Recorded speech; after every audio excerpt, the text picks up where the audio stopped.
अब नल और नील में ऐसी श्रद्धा बन गई, वो उन सत्संग में आने वाले रोगियों का, अंधे लूले लंगड़ों की बहुत सेवा किया करते थे। वो क्या करते थे कि उन वृद्धों के, बीमारों के कपड़े धोने लगे, उनके बर्तन साफ करते थे, क्योंकि समागम ऐसा था ही था। वो अब उसमें ऐसी व्यवस्था होती थी, अपने अपने कटोरा गिलास या थाली साथ ले जाते थे, कटोरे, तो उनके कपड़े ले जाते, बर्तन धोने के लिए नदी पर चले जाते, दोनों सादे से, क्योंकि पीड़ा के कारण उनका दिमाग सेट नहीं रहा था, कुछ डिस्टर्ब सा हो गया था, इस कारण के वो कुछ भोले से थे, सादे से दिमाग के थे, ज्यादा चतुर नहीं थे। वो क्या करते थे कि उन कपड़ों को भिगोकर नहर के किनारे पर रख देते, बर्तनों को भी भिगो कर रख देते कि थोड़ी देर में इनका मैल गल जाएगा, धो लेंगे।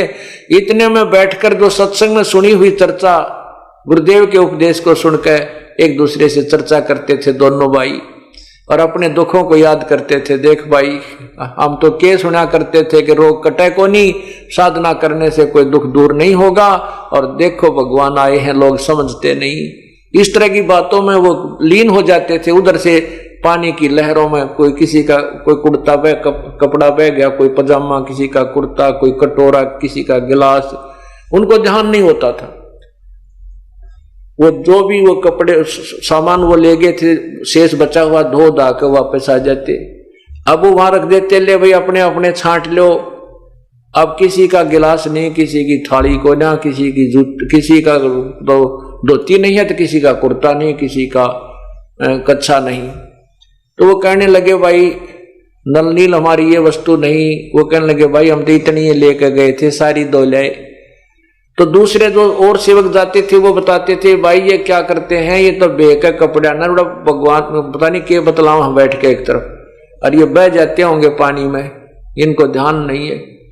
2-4 बार ऐसा हुआ तो उन भक्तों ने जो दुख, जिनके वो बर्तन कपड़े धोया करते थे, हाथ जोड़ के प्रार्थना करती, नल नील भाई तुम हमारे बर्तन मत साफ करो, हम तो दुखी सुखी अपने आप पर धो डालेंगे। तुम ले जाते हो 4 चीज लाओ हो 2 उल्टी, बताओ कहाँ जाएंगे, कहाँ से लाएंगे हम। फिर वो रोने लग जाते थे, भाई जी अब के गलती नहीं करेंगे, हमें ध्यान नहीं रहा, अब ध्यान करेंगे। फिर भी ऐसे होता रहा। अंत में उन भक्तों ने गुरुदेव से, परमात्मा से, मुनिंदर जी से शिकायत कर दी कि गुरु जी ये आप अपने चेले जो आपके भक्त हैं, ये हैं तो बहुत ही अच्छी आत्मा के, परंतु ये ऐसी ऐसी स्थिति आ गई। इसकी इनको मना करते हैं तो ये रोने लग जाते हैं, हमें दुख होता है कहीं हमें पाप ना लग जाए इनकी आत्मा दुखाने से। आप आदेश दे दो गुरुजी, हमारे कपड़े ना धो, हमारे बर्तन ना साफ करें, हम आप धो लाओ। इतनी बात सुनकर नल नील वहीं खड़े थे, गुरुदेव के चरणों में गिर गए, मुनिंदर जी के। कहा है गुरुदेव, दोनों कान पकड़कर माफी मांगते हैं, क्षमा याचना करते हैं, प्रभु आगे से गलती नहीं करेंगे। हे प्रभु हम बहुत दुखी थे, आपकी कृपा से हमारे दुख दूर हुए हैं। हे परमात्मा हमसे सेवा छीन लोगे तो हम फिर दुखी हो जाएंगे। उनको ये डर था, और डर बिना भक्ति बने नहीं, डर बिना कोई भी काम है भय के बिना नहीं बन सकता। इस प्रकार उन गुरु जी के चरणों में हाथ जोड़ के विनय की, प्रभु हमारी सेवा ना छीनना दाता, आगे से ध्यान रखेंगे। वो दूसरे कहते हैं महाराज जी ये तो आई बार यही कहते हैं, इनके बस की बात नहीं है, जाते भूल जाते हैं और हमारे बहुत नुकसान होता, हमने कई दिन यहाँ ठहरना है। तब प्रभु ने कहा कि बेटा आप खूब सेवा करो नल नील, आज तुम्हें आशीर्वाद दे देता हूं कि तुम्हारे हाथ से पत्थर भी नहीं डूबेंगे जल के अंदर। उस दिन के बाद उनसे कोई कपड़ा या गिलास नहीं डूबा, और उनके हाथ में यह शक्ति प्रभु कबीर अर्थात मुनिंदर जी की दी हुई प्राप्त हुई। सत साहिब शेष आपको रात्रि में सुनाएंगे।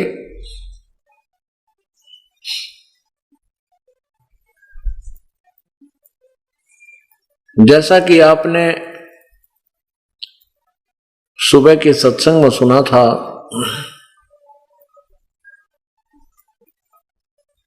कि नल और नील को वो शक्ति कैसे प्राप्त हुई जिससे उनके हाथों से जल के ऊपर भारी से भारी वस्तु अर्थात पत्थर भी तैर जाते थे।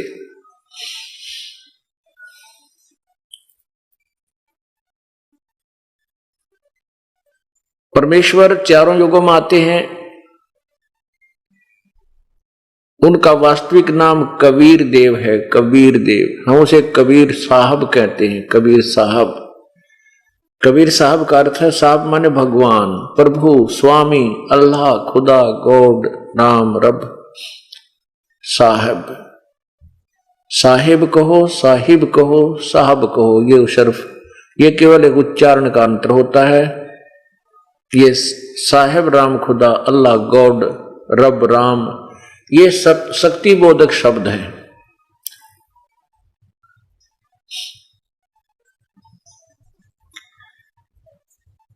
आप सुन रहे हैं परमात्मा की, उस पूर्ण परमात्मा की महिमा। वो त्रेता युग में आए थे। किस नाम से आए थे? मुनिंद्र ऋषि के नाम से। नल नील को शरण में लेने के उपरांत मुनिंद्र ऋषि के रूप में परमेश्वर जगह जगह जाकर के अपने प्रवचन किया करते थे, अपने तत्व ज्ञान का प्रचार करते थे।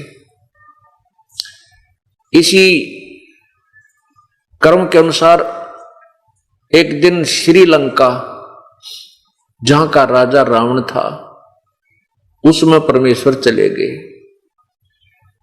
श्रीलंका के अंदर एक चंद्र विजय नाम का भाट था। उसके पुत्र वधू, पौत्र पौत्री, ये कुल मिलाकर 16 सदस्य थे। परमेश्वर सुबह के समय चंद्र विजय भाट के घर के थोड़ी सी दूरी पर एक वृक्ष के नीचे विराजमान हो गए, एक साधु के रूप में, ऋषि के रूप में।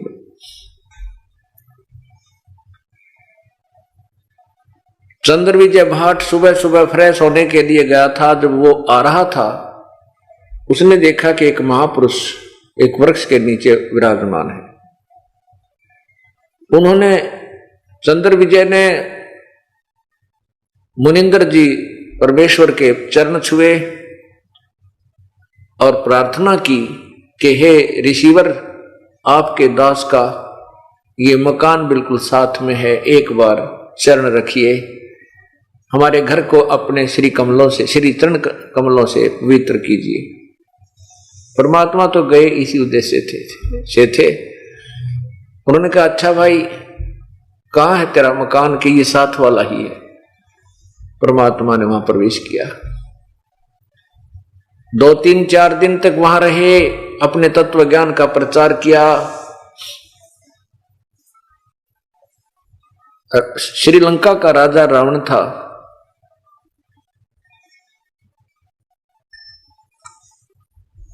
अपने तत्व ज्ञान का प्रचार करने लगे, सत्संग किया।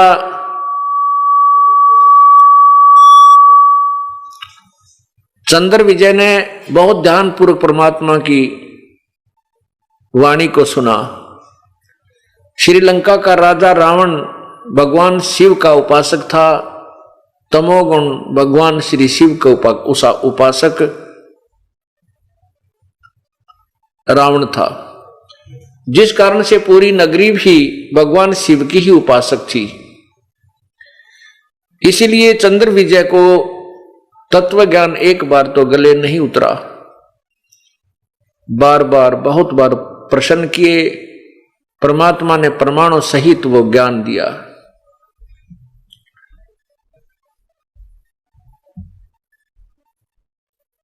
चंद्र विजय को यह बात समझ में आ गई कि जो साधना हम कर रहे हैं ये बिल्कुल व्यर्थ है।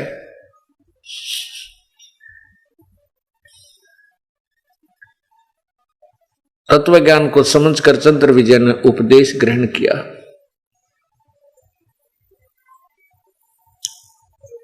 फिर परमात्मा वहां से चलकर अन्य स्थानों पर चले गए। चलते समय चंद्र विजय ने कहा था, हे ऋषिवर, हे गुरुदेव, अपने दास को संभालते रहिएगा। आप आते रहोगे तो मेरे हृदय में आपका ज्ञान रुका रहेगा, अन्यथा ये पूरी नगरी ही आन उपासक है, अन्य देवता की उपासक है, और कहीं तेरा बच्चा विचलित ना हो जाए। इस दृष्टिकोण से परमात्मा आते रहते थे। दूसरी बार जब परमेश्वर श्रीलंका में पहुंचे तो चंद्र विजय ने अपने सभी परिवार के सदस्यों को लाइन में ला दिया, उनको समझाया वो तत्व ज्ञान जो परमेश्वर से सुना था। दूसरी बार जब परमेश्वर यानी मुनिंदर जी श्रीलंका में चंद्र विजय भाट के घर पर गए तो सभी 16 के 16 सदस्यों ने उपदेश ले लिया।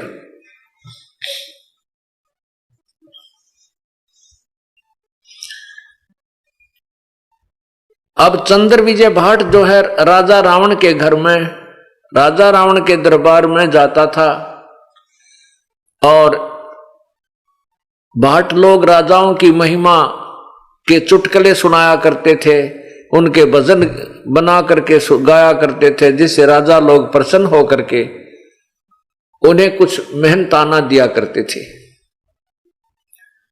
इसी प्रकार चंद्र विजय की पत्नी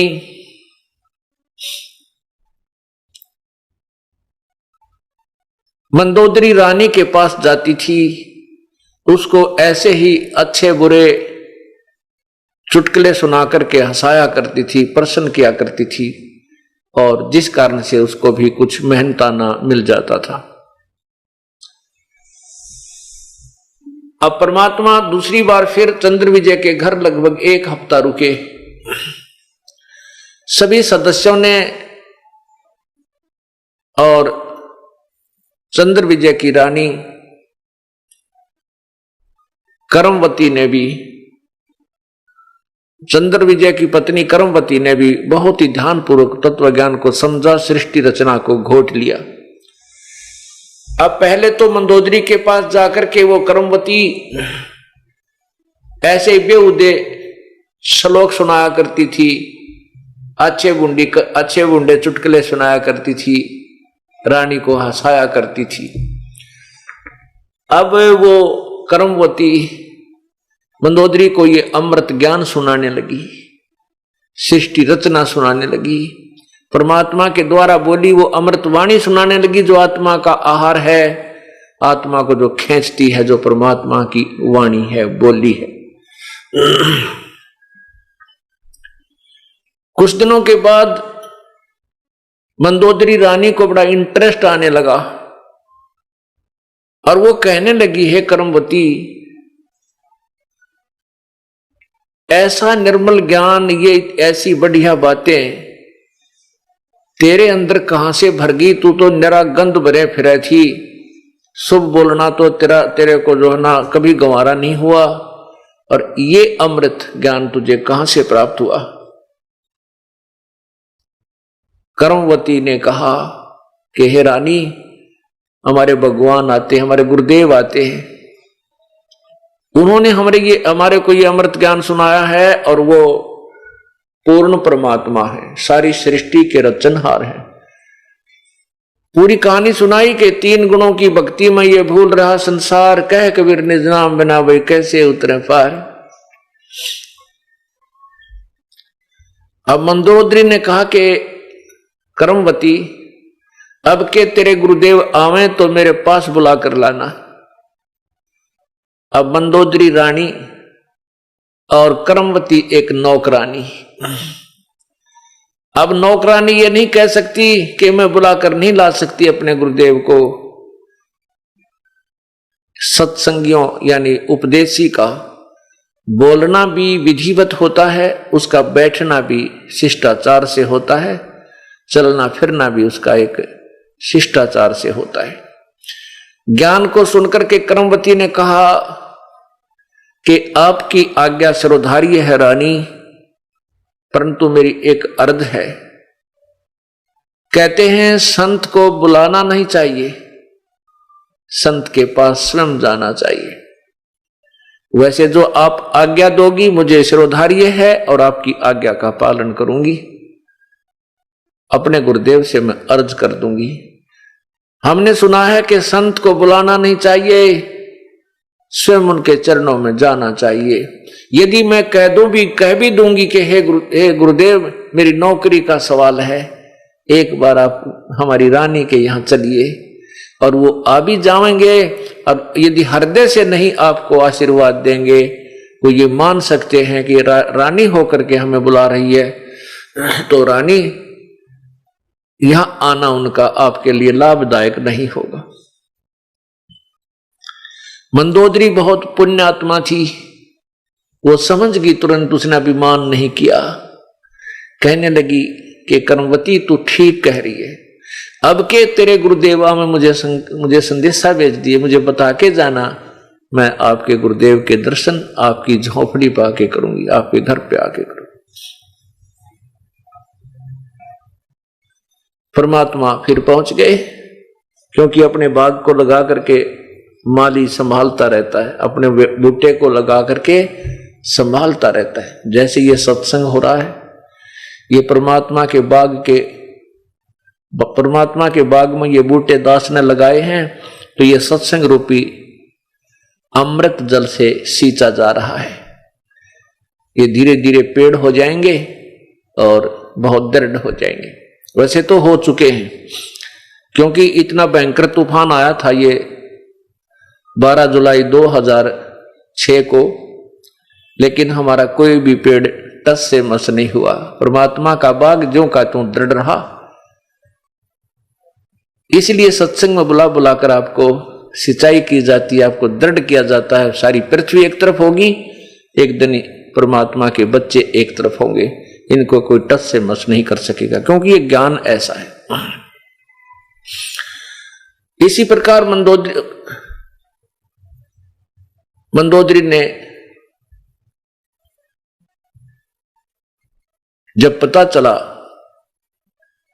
कबीर परमात्मा मुनिंदर जी फिर पहुंच गए श्रीलंका में, क्योंकि अपने बूटों को जो पौधे लगाए हैं अर्थात जो शिष्य बनाए उनको संभालते रहते हैं।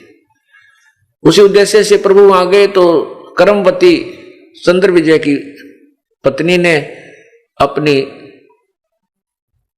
अपने राजा की रानी से, मंदोदरी से जाकर कहा कि हे रानी, गुरुदेव आ चुके हैं। मंदोदरी तुरंत ही वहां पहुंच गई और परमात्मा के चरणों में शीश रखा। अभिमान नहीं किया कि मैं रानी हूं और एक साधारण से व्यक्ति एक ऋषि के आगे मत्था टेकूंगी। पुण्यात्मा में ये लक्षण होते हैं, उसके बस की बात नहीं होती। उसके पिछले पुण्य इतनी कमाई होती है, उसके अंदर इतनी कीमत होती है, वह स्वतः झुक जाती है।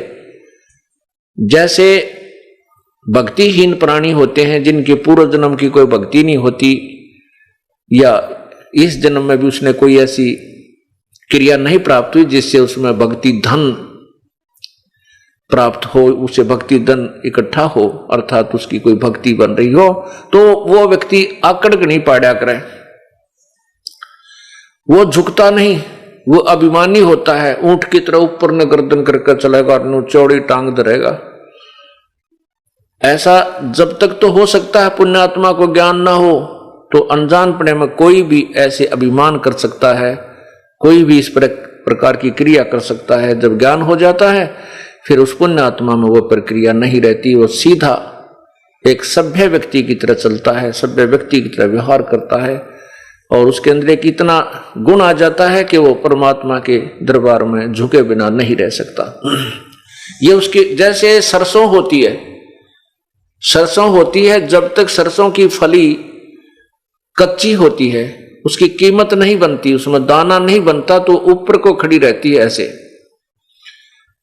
और जितनी भी वो परिपक्व होती जाती है उसमें सरसों का दाना बन जाता है, उसमें वजन बन जाता है, उसकी वैल्यू बन जाती है, कीमती बन जाती है, तो वो झुकना शुरू कर देती है और अंत में इतनी झुक जाती है कि जमीन को छूने को हो जाती है। उसमें उसकी कीमत बन गई, सरसों के दाने उसमें भर गए, फलियों में वो कीमती बन गई।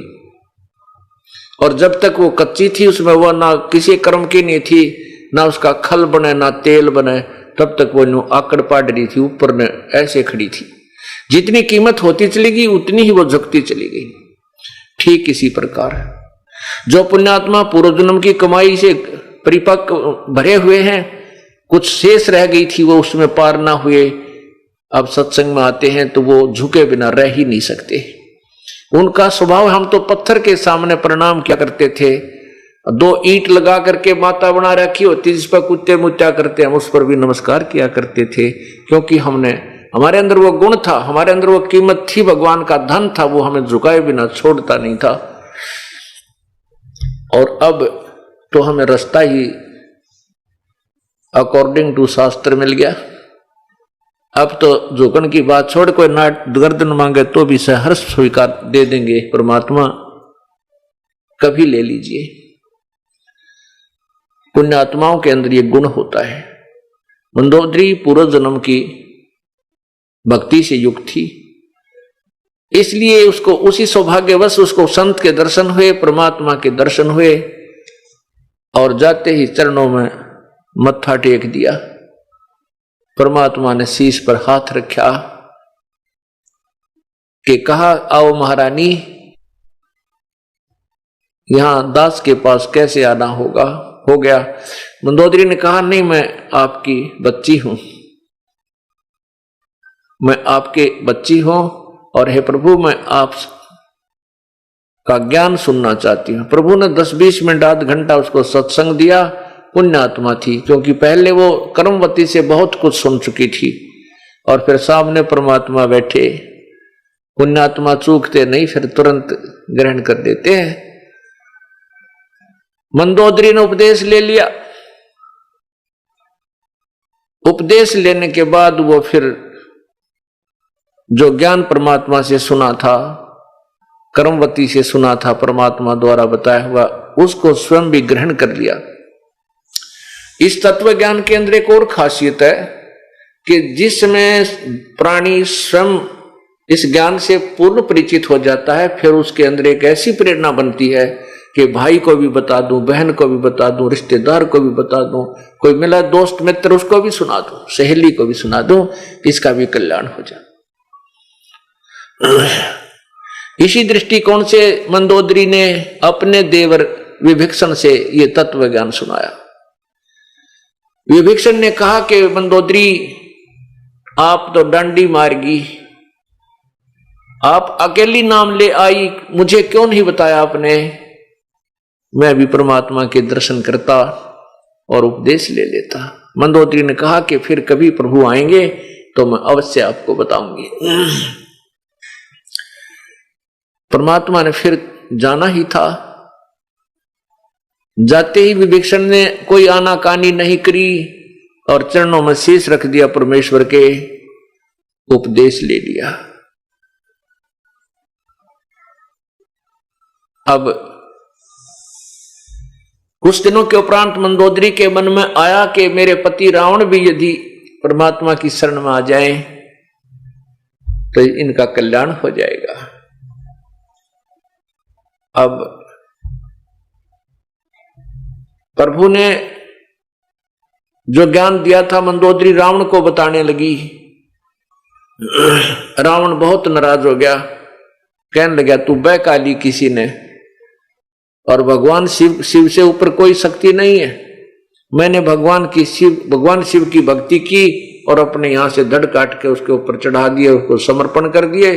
उन्होंने मुझे वापस शीश दे दिया, मुझे सोने की लंका बख्श दी। मैं आज सिद्धि युक्त हूं, आकाश में उड़ जाता हूं, मेरे पास ये पावर है। पागल तू किस चक्कर में पड़गी? किसने बहका लिया तेरे को? मेरे को ये शिक्षा देने की आवश्यकता नहीं है मंदोदरी। मैं भगवान शिव से अतिरिक्त किसी को नहीं मानता, ना मानूंगा।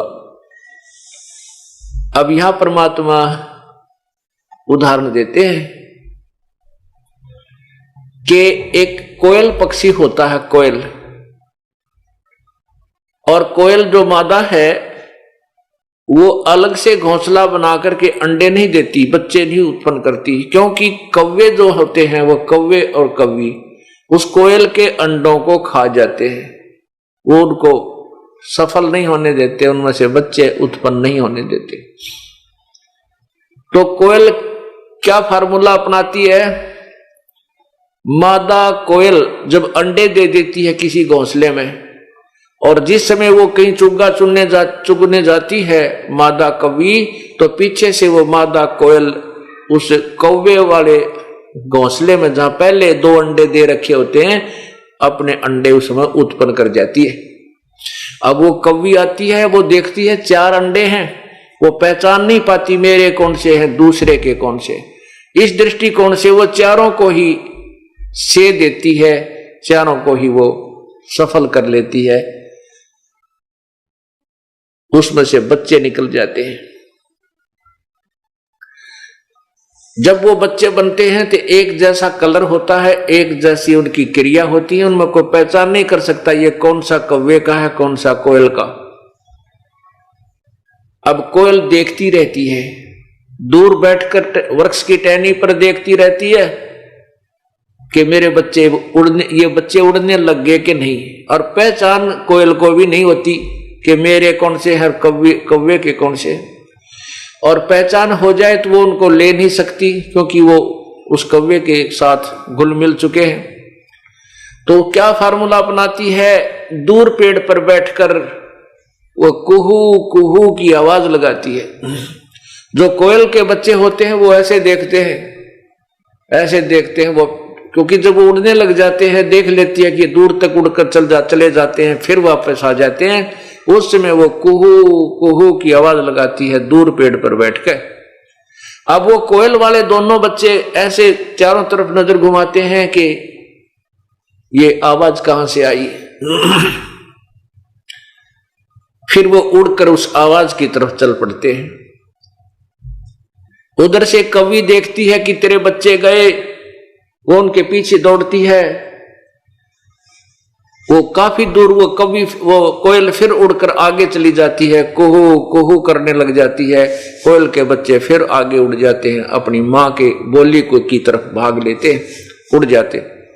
अब वो कवि सोचती है कि ये तो गए, कहीं दूसरे बच्चे भी ना चले जाएं, वो वापस आ जाती है और कोयल अपने बच्चों को साथ लेकर चली जाती है। पुण्यात्माओं, परमेश्वर ने अपनी पुण्यात्माओं को, जो पहले किसी समय में किसी सतयुग त्रेता द्वापर कलयुग में परमात्मा की भक्ति से जो परिपक्व हुए हैं, उनको इसी काल के लोकों में जो केवल ब्रह्म की साधना करने वाले, आन उपासना करने वालों के ही घोंसलों में, उन्हीं के घरों में जन्म दे दिया और अपनी अमृत वाणी की बोली को फिर बोला। जो परमात्मा के बच्चे हैं वो तो तुरंत समझ जाते हैं, जो पूर्व जन्म की कमाई जिनके साथ है, कभी परमेश्वर के चरणों में जो पुण्यात्मा रही हैं, वो तो तुरंत समझ जाती हैं और तुरंत ही नाम ग्रहण करके अपनी क्रियाएं शुरू कर देती हैं। एक घर में 4 सदस्य हैं, दोनों नाम ले लिया, 2 कति नहीं मानते, चाहे कितना समझा ले, विरोध करते तो समझ लेना कि वो कोयल के बच्चे नहीं हैं, वो पिछले जन्म में कभी भक्ति प्रभु की नहीं कर पाए। इसी प्रकार परमात्मा कहते हैं, हमारी बोली बोल है सो देसी मारा। हमारी बोली वो लह माने पहचान है, जो देसी मारा, जो हमारे देश में जाने योग्य, यानी उसकी प्रक्रिया प्रारंभ हो चुकी है, वही हमारे इस वाणी को, हमारे उद्देश्य को समझ सकता है।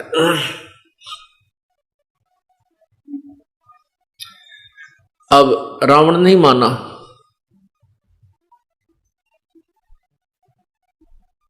एक दिन कुछ समय उपरांत रावण ने एक और उत्पन्न कर दिया। भगवान श्री राम को वनवास मिला हुआ था, वनवास से सीता को रावण ने अपहरण कर लिया। अपहरण करके लंका में नौलखा बाग में लाके रोक दिया, छुपा दिया। वहां उसको अपनी पत्नी बनने के लिए परेशान किया जाने लगा, लेकिन सीता ने उसकी बात को नहीं स्वीकारा। रावण ने बहुत यातनाएं दी।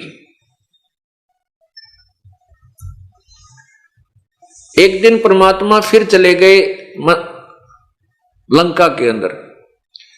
मंदोदरी ने भगवान से कहा, मुनिंदर जी से कहा कि हे गुरुवर, हे प्रभु, आपकी बेटी को एक बहुत ही भयंकर दुख हो गया है। परमात्मा ने पूछा, क्या कष्ट आ गया बेटी? मंदोदरी ने कहा कि मेरा पति किसी औरत को उठा लाया है और उसको नौलखा बाग में बंद कर रखा है। वो उसको पत्नी बनाना चाहता है। हे प्रभु, आप किसी प्रकार इसको समझा दो, यो गलत काम ना करे और आपके चरणों में आ जावे। परमात्मा ने कहा, बेटी, ये जो औरत है, जिस स्त्री को ये उठा के लाया है, ये साधारण स्त्री नहीं है। ये लक्ष्मी का अवतार है और रामचंद्र जी जो हैं ये विष्णु अवतार हैं। रावण ने तो अपने पैर पर कुल्हाड़ा मार लिया।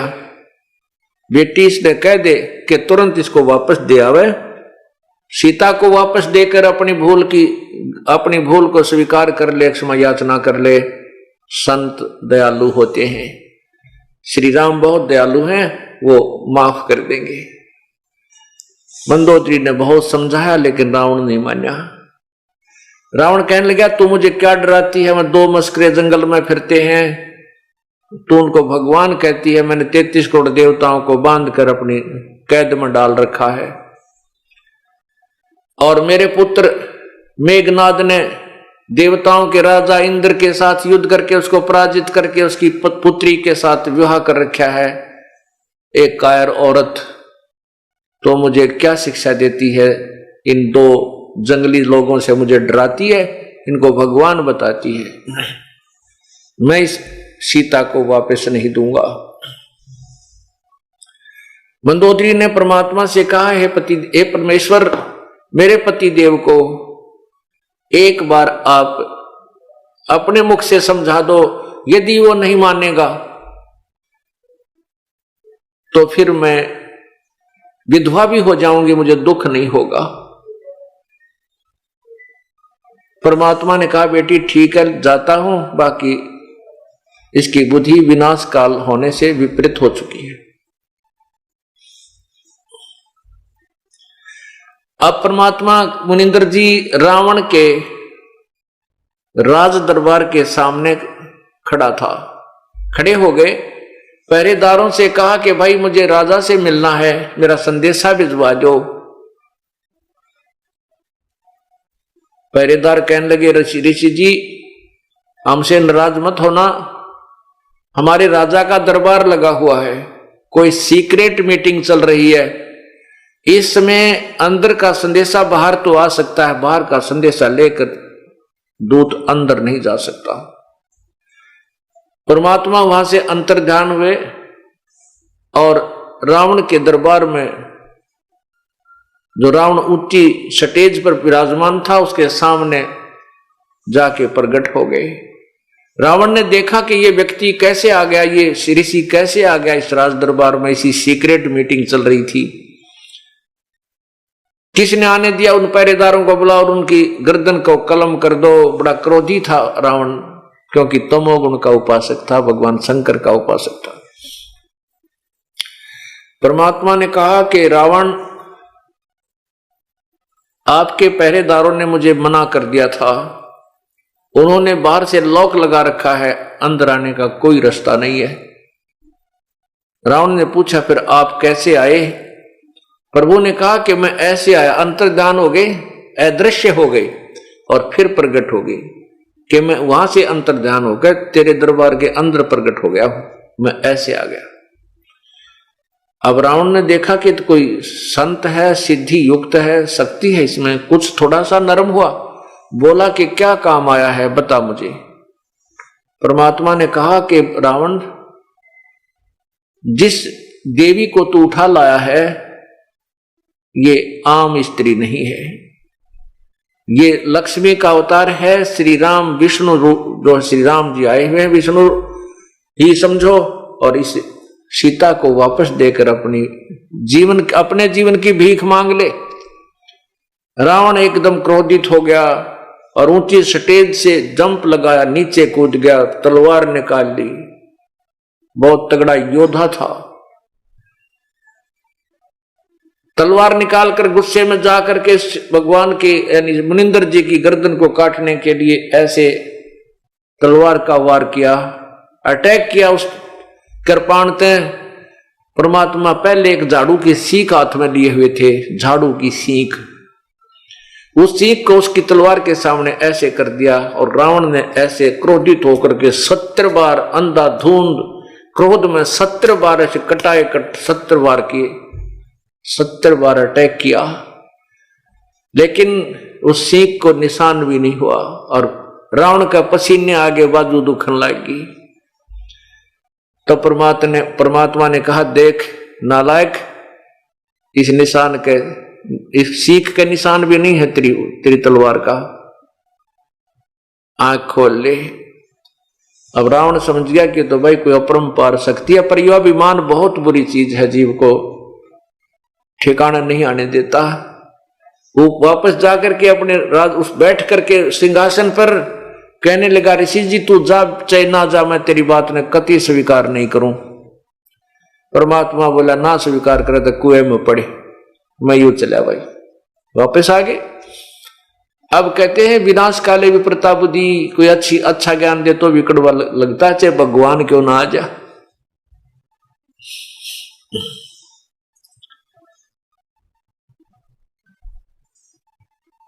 अब परमात्मा ने आकर कहा, बेटी मैंने तो जो कहना था कह दिया, लेकिन ये मानने को तैयार नहीं है।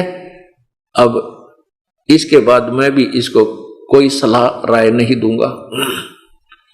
मंदोदरी कहने लगी, हे गुरुदेव अब मैं निश्चिंत होगी, अब यो मरो चाहे जीवो, मेरा जो फर्ज था पत्नी रूप में मैंने इसका अन्न खाया है, इसके साथ रही हूं, मेरा फर्ज बना था कि मैं इसको कोई अंतिम सांस तक इसके जीवन की भीख मांगू।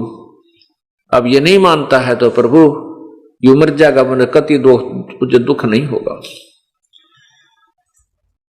उस समय जब ये मीटिंग चल रही थी, प्रभु वहां प्रकट हुए, विभीषण भी विद्यमान थे। विभीषण ने आकर मंदोदरी से बताया कि आज तो गुरुदेव मार दिए होते भाई ने, लेकिन ये तो अपरंपार शक्ति है, उनके सीख को भी कोई निशान नहीं पड़ा और रावण ने 70 बार अटैक किया, तब फिट्टे मुंह होकर वापस जा बैठा। विभीषण भी बहुत समझाता था रावण को कि भाई जो साधना आप कर रहे हो भगवान श्री शंकर भगवान की, ये पूर्ण नहीं है। मुनिंदर जी पूर्ण परमात्मा है, इन गुरुदेव से आप उपदेश ले लीजिए, लेकिन रावण ने नहीं मानी और अपनी लंका का नाश करा लिया। अब उधर से क्या होता है कि सीता जी की खोज शुरू हुई। भाई कौन ले गया, कहां गई, ऐसे ढूंढते ढूंढते बहुत समय उपरांत हनुमान जी की ड्यूटी लगाई कि तू श्रीलंका में देख कर आ। हनुमान जी लंका में गए तो भगवान श्री राम ने अपनी एक रिंग दे दी सोने की, यानी अंगूठी छाप दे दी कि ये अंगूठी आप सीता को दिखाओगे तो सीता आपको मेरा अनुचर मानेगी, अन्यथा तेरे को रहस्य नहीं बताएगी। अब हनुमान जी ने आकाश मार्ग से जाकर के लंका में अब लंका में विराजमान हुए। लंका में के उस नौलखा बाग में पहुंचे। वहां एक छोटा सा रूप बना करके एक वृक्ष पर बैठ गए, जहां पर सीता जी विराजमान थी। छोटा सा रूप बनाकर ऊपर बैठ गए वृक्ष पे। उधर से रावण आया, सीता को बहुत डराया कि तू मान ले मेरी बात को, तू राज करेगी, तुझे अलग से एक महल बना कर दे दूंगा, ये कर दूंगा। सीता कहने लगी ये गर्दन जा सकती है, अन्यायी तेरे सामने जब तक इसमें श्वास है समर्पण नहीं कर सकती। रावण को श्राप लगा हुआ था कि यदि तू किसी पराई स्त्री के साथ जोर जबरदस्ती करेगा उसी दिन तेरी मृत्यु हो जाएगी। इस डर से रावण आगे नहीं बढ़ पा रहा था। रावण के जाने के बाद रावण ने कहा कि अपनी नौकरानियों से कि इसको इतना परेशान कर दो कि समर्पण कर दे।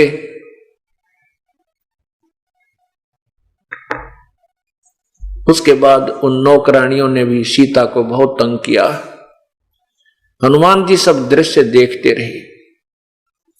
फिर उनको यह दृढ़ विश्वास हो गया कि यही सीता है। तब उसने ऊपर से, हनुमान जी ने ऊपर से वो छाप डाली, अंगूठी डाली। अब सीता जी ने देखा ये तो श्री राम की, मेरे पति की अंगूठी है। ऊपर देखा तो एक वानर बैठा है। अब सीता जी को विश्वास हो गया कि तेरे पति को जंगली जानवरों ने खा लिया। अरे इस बंदर का हाथ अंगूठी लागी, उठाए फिरा था, यो यहां गिर गई। श्री राम मर चुका है। तब उसने ऊपर की तरफ कहा, अरे वानर तने तो और जख्म के ऊपर नमक डाल दिया। मैं पहले बहुत दुखी थी, और यह संदेशा और ले आया कि तू श्री राम मर गया। तो वानर नीचे उतरे, हनुमान जी नीचे उतरे, अपना ओरिजिनल रूप बनाया और कहा, माता श्री राम नहीं मरे हैं, मैं उनका दूत हूं, मेरा नाम हनुमान है और मैं ही उनकी अंगूठी लेकर के आया हूं। उन्होंने कहा था कि छाप आप दिखाओगे तो सीता आपको स्वीकार करेगी कि तू मेरा दूत है। तब सीता जी ने कहा, रे निकम्मे, मतलब डरा दी थी तने, यू के करया। कहने लगे, माता जी मेरे को श्री राम ने आपको लवा लाने के लिए भेजा है, आप मेरे साथ चलो, बैठो मेरे कंधे पर, अभी माता जी को परले पार छोड़ दूंगा। सीता बोली, भाई न्यू ना चालू मैं, जब तक इस दुष्ट का अंत नहीं होगा इतना मैं यहां से नहीं जाऊंगी। ढंग से चालूंगी मैं, ऐसे नहीं जाऊंगी, मरूं चाहे जीऊं मैं। अब हनुमान जी भी मान गए, भाई बात तो ठीक है, सबक भी इसको सिखाना चाहिए। तो हनुमान जी ने कहा, माता जी मुझे भूख लगी है। सीता बोली, भाई इस बाग में तोड़ के भी फल मत खा लिए, हनुमान ने मेरी पिटाई होगी। मुझे इतना विवश किया हुआ है कि मैं तोड़ के फल नहीं खा सकती। कोई अपने आप गिर जाए तो इन तोतों का, पक्षियों का झूठा या वैसा, उसको मैं खा सकती हूं, और भाई तोड़ के फल मत खाइए हनुमान। यहां जो पड़ा उसने खा लिए, भाई चाहे भूखा रही है चाहे प्यासा। हनुमान जी को बड़ा दुख हुआ, क्रोध आया कि देख कितनी दुखी कर रखी है हमारी माता को। फिर तो पहलवान था के डांटा डटे था, पहले तो खूब फल खाए, नो एक ब पकड़े खूब तोड़ तोड़ के फल खाए। नौकरों ने आकर फिर कुछ खाए, कुछ तोड़ ताड़ के वो फल, वो वृक्ष तोड़ के गिर दिए, कुछ पकड़ पकड़ के वृक्ष पाड़ के समुद्र में फेंक दिया, उधमस तार दिया। अब नौकर आए, वह गढ़ दिए। वो रावण के पास गए तो रावण सेना लेकर आए, उसका बेटा गढ़ दिया और खूब सोने की अलंका भी जला जड़ू के तो वापस आ गए। वापस आते समय सीता जी ने कहा कि हनुमान ये मेरा कंगन ले जा, सोने का कंगन, ये कड़ा पहना करती हैं बहनें, और सोने का कंगन ले जा, इस कंगन को दिखाएगा तो हनुमान, श्री राम तुझ पर हनुमान विश्वास करेगा, नहीं तो तेरे पर विश्वास नहीं करेगा कि तू मेरी खोज करके आया। क्योंकि यहां तुमने यहां पर सेना भी लानी है, युद्ध भी करना है। जब तक दृढ़ विश्वास श्री राम को नहीं होगा वो यहां नहीं पहुंचेंगे। हनुमान जी ने वो कंगन हाथ में ले लिया और वहां से वापस छलांग लगाई, एक पर्वत के ऊपर आकर के रुका। सुबह का समय हो गया। अब सुबह का समय था। हनुमान जी फ्रेश फ्रूश होकर के आया, फिर सोचा अब स्नान तो कर लूं इस तालाब में। अब जो कंगन हाथ में लिए हुए था हनुमान जी, उसको इतना इंपॉर्टेंट था उनके लिए, हनुमान जी के लिए, कि यदि ये गुम हो गया तो श्री राम विश्वास नहीं करेगा और मेरी बात पर अविश्वास हो जाएगा। इसलिए उसने एक पत्थर की टुकड़ी पर वो कंगन रख दिया। स्नान करने के लिए जो ही तालाब में प्रवेश किया, एक नजर जैसे सर्प की मणि पर होती है, ऐसे हनुमान जी की एक दृष्टि उस कंगन के ऊपर थी। इतने में एक वानर आया, उस बंदर ने वो कंगन उठाया और भाग लिया। हनुमान जी भी बिना नहाए नुए उसका पीछे भाग लिया, ताकि वो निकम्मा उठा ले गया और इसको इसने यदि समुद्र में फेंक दिया तो मेरी सारी कमाई खत्म होगी, मेरा तो सभी प्रयत्न मेरा व्यर्थ जाएगा। अब और तेजी से दौड़ा तो वानर ने एक ऋषि के आश्रम में प्रवेश किया। वहां एक घड़ा रखा था मटका, उस घड़े में वो कंगन डाल दिया और आगे को भाग गया। जब हनुमान जी ने देखा कि वानर ने वो कंगन मटके में डाल दिया तो सुखी सांस ली कि मटके में तो मैं आप उठा लूंगा, अब कहीं नहीं जाता। धीरे धीरे फिर उस मटके के पास, घड़े के पास गया। जाकर देखा तो वो घड़ा उन कंगनों से भरा था, एक जैसे, सेम टू सेम। अब उस हनुमान जी ने देखा तो नरे कंगन, इसमें तो बहुत ही कंगन है। सामने देखा तो एक ऋषि बैठे थे। अब हनुमान जी ने जाकर के उस ऋषि को प्रणाम किया। वो ऋषि कौन थे? मुनिंद्र जी थे। वही परमात्मा कहते हैं, सोचल छिद्र मैं करूं अपने जन के काज। परमेश्वर ने वो लीला की, एक आश्रम बनाया, उसमें एक घड़ा बनाया, वहां एक सुंदर तालाब बनाया जहां पर हनुमान जी नहाना चाहते थे। एक सुंदर बाग बनाया जहां पर फलदार वृक्ष लगे हुए थे। ऋषि को प्रणाम किया तो ऋषि जी ने कहा कि हनुमान आओ, बजरंग बली आओ, महावीर आहार करो, फल खाओ। हनुमान जी बोला, ऋषि जी मुझे तो कुछ भी अच्छा नहीं लग रहा, पहले मेरी समस्या का समाधान कीजिए। मुनिंद्र जी ने पूछा क्या समस्या आ गई आपके ऊपर, बताइए। हनुमान जी ने कहा कि ऋषि जी, भगवान श्री राम को वनवास हुआ है और सीता जी को लंका के राजा रावण ने उठा लिया है, अपहरण कर लिया है। मैं उसकी खोज करके आया हूं। मुनिंद्र जी कहने लगे, भाई कौन राम? किस राम की, कौन से नंबर के राम की बात कर रहा है तू? कौन राम है? कौन से नंबर की सीता है? अब हनुमान जी कहने लगे, ऋषि जी आप कौन सी दुनिया में रहते हो? सब जगह तो हाहाकार मचा हुआ है कि श्री राम को वनवास हो गया है और सीता का अपहरण हो गया है। परमात्मा यही पूछना चाह रहे हैं। परमात्मा ने कहा, मैं यही पूछना चाह रहा हूं, भाई कौन से नंबर का राम है यू? ऐसे ऐसे राम ना जाने कितने को बार आ लिए, तेरे जैसे हनुमान भी पता नहीं कितनी की बार यहां आकर के ये खेल करके चले गए। हनुमान वो वास्तविक राम का तो तुमने बेराय को ना। हनुमान जी कहने लगा, ऋषि जी मेरी समस्या का समाधान करो। मैं आपकी बात को नहीं सुनना चाहता, आप जो ऊट पटांग बातें श्री रामचंद्र जी के बारे में कह रहे हो। परमात्मा बोले, भी ना करना चाहता तो जाओ।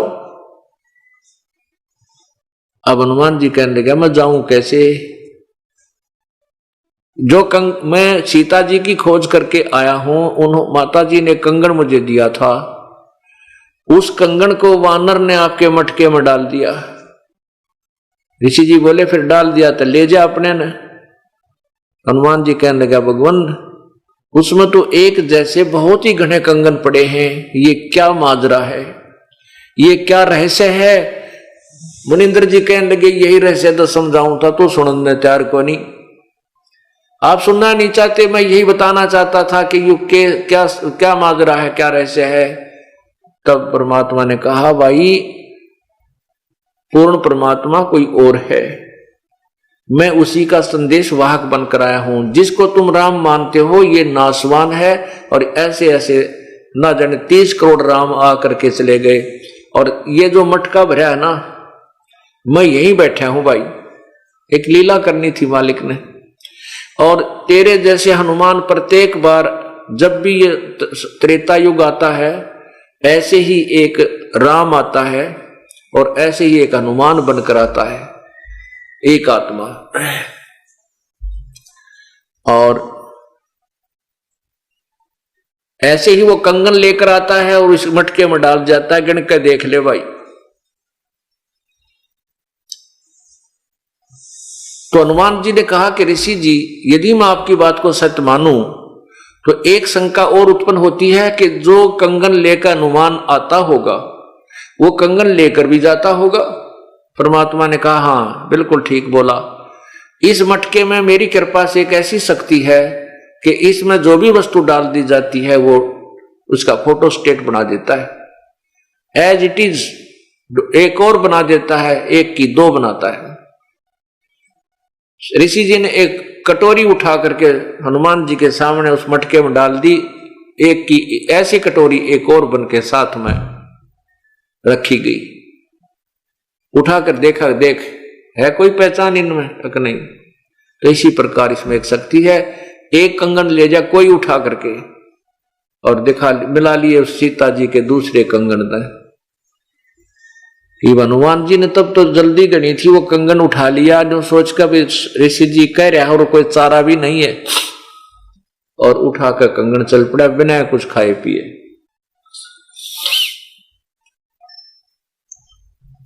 अब वो कंगन जाकर के श्री राम को दिखाया।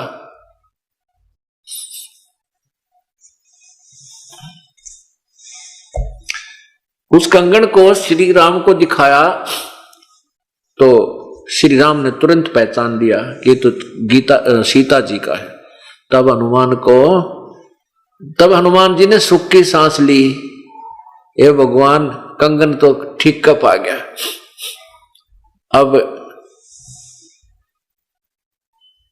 श्री राम जी ने पूछा, श्री राम जी ने ये सोचा कि यदि सीता जी ने रावण के साथ कंप्रोमाइज कर लिया होगा तो मैं सेना नहीं चढ़ाऊंगा, फिर लाकर करूंगा क्या, क्यों दुनिया के लाल मराए। और यदि उसने रावण के साथ कंप्रोमाइज नहीं किया होगा तो हम युद्ध करके सीता को उठा लाएंगे, छुटवा के।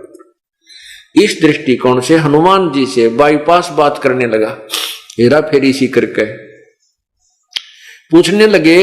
श्री राम जी हनुमान जी को एक तरफ ले गए, आजा मेरे प्यारे संत जी बताओ आपने भोजन कहाँ खाए भाई लंका में, रावण के घर खिला के लाई होगी सीता तुझे। सीता जी ने भाई वस्त्र तो बहुत सुंदर पहन रखे होंगे, गहने गहने भी अच्छे लगा रखे होंगे। तब हनुमान जी कहता है, हे रघुवर, हे श्री रामचंद्र जी, मैंने सीता जी से कहा था माता मुझे भूख लगी है। सीता जी ने कहा भाई बेटा हनुमान, मेरे को यहां पर फल तोड़कर भी खाने का अधिकार नहीं है इस बाग के अंदर, और भाई तो भी मत छेड़िए, नहीं तो भी मत तोड़कर खाना, नहीं तो मुझे पीट डालेंगे। भाई कोई नीचे गिरा पड़ा होता फल खा लेना। वो किसकी सीता जी कहाँ मुझे भोजन करा के लावा थी श्री राम जी। तो फिर मैंने क्या किया कि सारे तो उसका बाग पाड़ दिया और सारे वृक्ष तोड़ डाले, 9 लाख बाग को कति उजाड़ दिया और तोड़ फोड़ कर समुद्र में फेंक गया। मुझे बड़ा गुस्सा आया।